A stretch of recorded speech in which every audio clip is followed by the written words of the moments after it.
Andai kata sebuah pemain sepak bola, dia hanya mau jadi S-back saja. Kemarin nomor 3 begitu piawai sebagai S-back, tapi dia tahu sebagai S-back bukan sekedar peran yang menjaga, tapi kadang-kadang dia harus juga berperan untuk menembus pertahanan lawan waktu itu ketika dia punya peluang.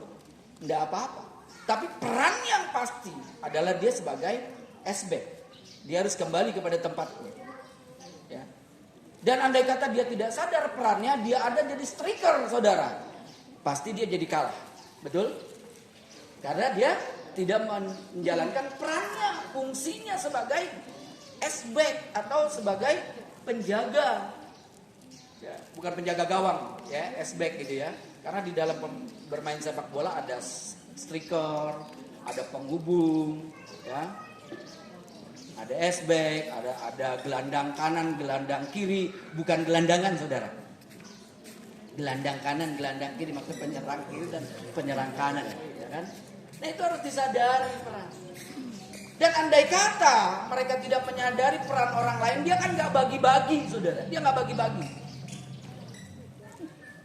Kalau misalkan saya sebagai penghubung, saudara, tidak nyadari bahwa saya sebagai penghubung, itu penghubung biasanya ada di tengah, ya. Dia juga bisa jadi striker.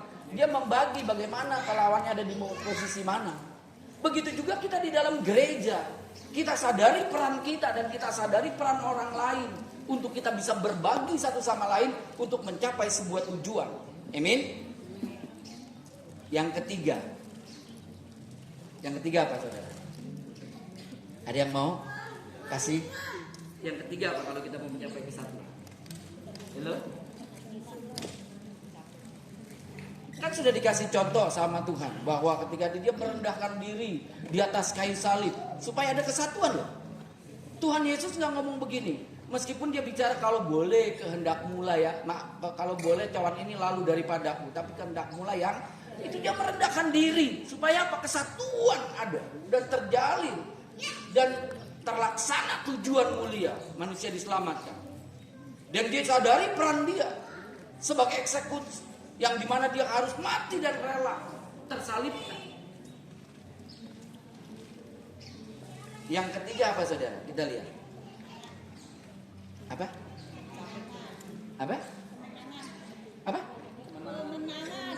Oh, perannya kemenangan kok. Menyadari apa supaya kita benar-benar bisa bersatu? Tadi yang pertama apa, rendahkan hati kita. Yang kedua, tahu peran kita dan peran orang lain. Yang ketiga apa? Good. Berani berkorban. Kalau kita nggak berani berkorban, nggak ada bisa kesatuan, saudara. Bangsa Indonesia dikatakan Indonesia yang bersatu karena rela berkorban satu sama lain. Allah kita pun Allah yang rela berkorban demi terwujudnya sebuah kesatuan. Dan kalau kita diantara kita tidak ada yang mau berkorban satu sama lain, tidak akan ada kesatuan. Panitia berkorban keluar dananya, 15 eksemplar kaos dikontribusikan.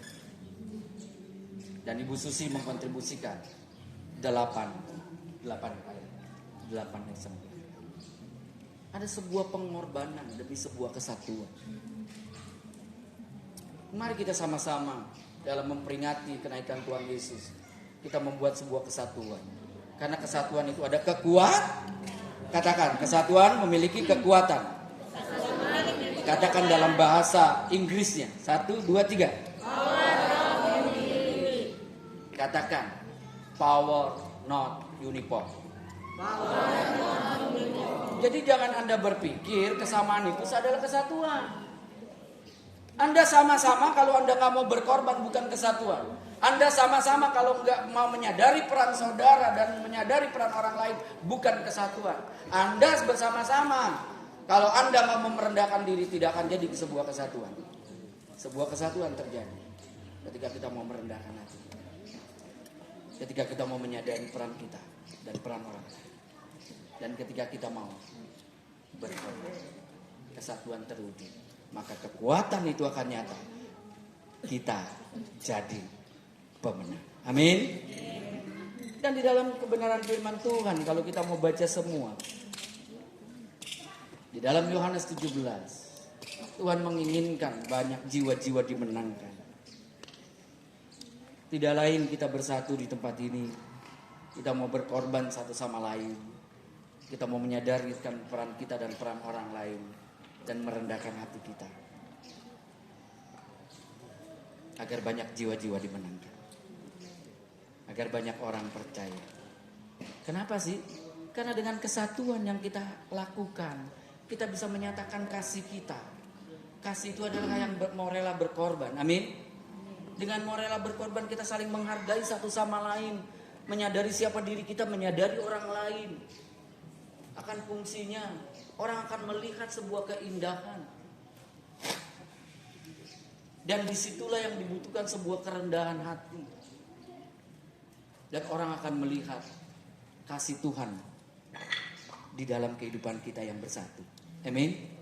Dan ketika Tuhan orang lain melihat, itulah orang Kristen yang bersatu. Bapak Ibu yang dikasihi Tuhan, bukan berarti dalam kesatuan tanpa ada konflik. Kita dikatakan mungkin memang harus hidup rukun bersama.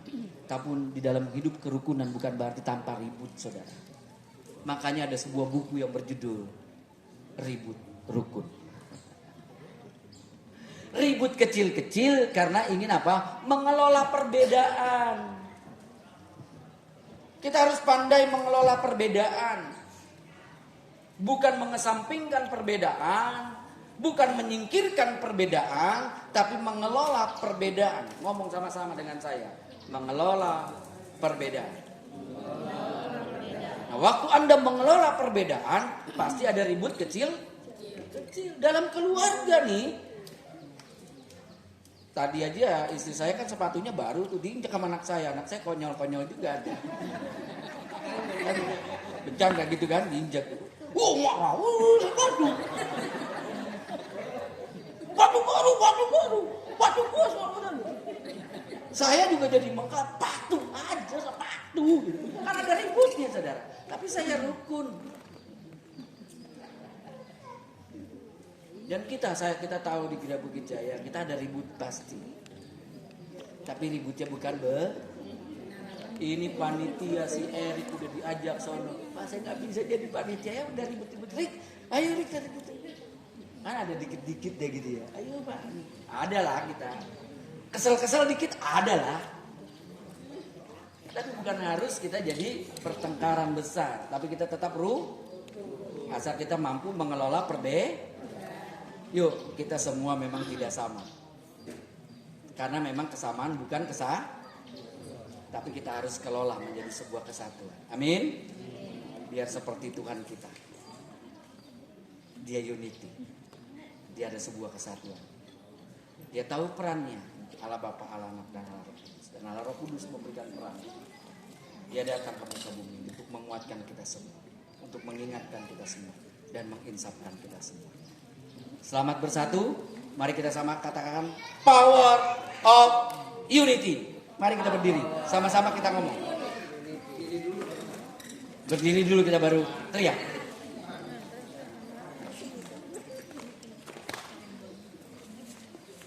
Satu, dua, tiga.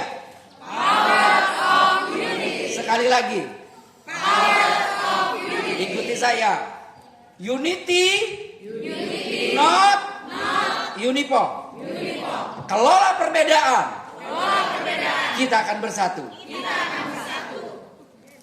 Kesatuan dapat terwujud dengan rendahkan hati,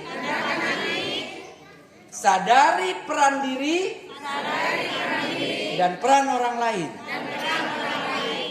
dan mau berkorban. Tuhan Yesus memberkati. Mari kita berdoa. Mari kita berdoa. Bapa kami yang di surga, biarlah kebenaran firman-Mu Tuhan menguatkan kami. Kami memiliki Allah yang unity. Allah yang esa, namun dalam sebuah kesatuan yang kami katakan.